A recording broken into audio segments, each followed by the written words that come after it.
several times a month, sits down for 45 or 90 minutes with 5 of their peers. And they're digging into what the data is telling them. And so twice in the last month, I sat in with teachers. Once a fourth grade group of English teachers talking about their students who were struggling with the idea of context, clues, and reading. When they're reading something in a passage in English, how do they figure out what it means by some of the context words?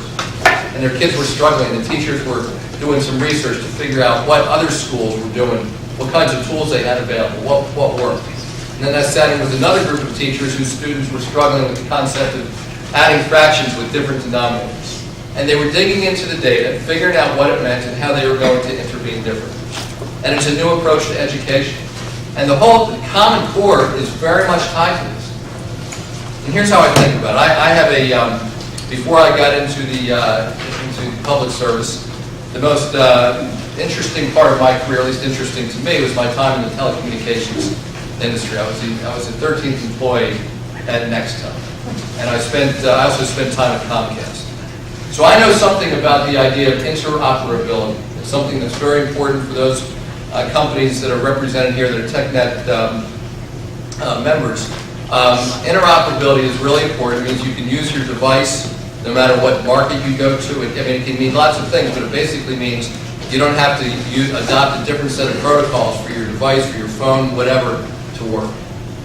And so what interoperability means in the technology world, I believe Common Core standards means in the education world.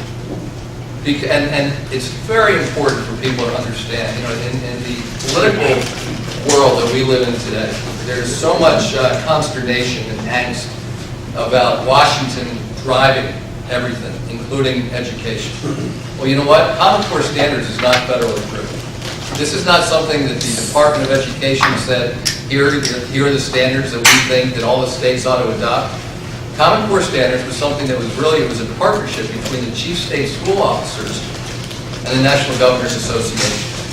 And so we've now got dozens of states that have agreed that it's important that A, we have standards which are internationally benchmarked and that are consistent across states, because and the best way of thinking about it is a military family.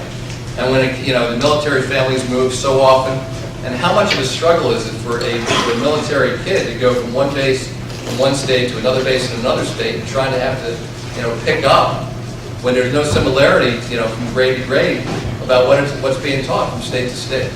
And so that's the easiest way, but frankly it applies to the rest of us as well. That doesn't mean we ought not to allow our teachers to use their creativity and their professional training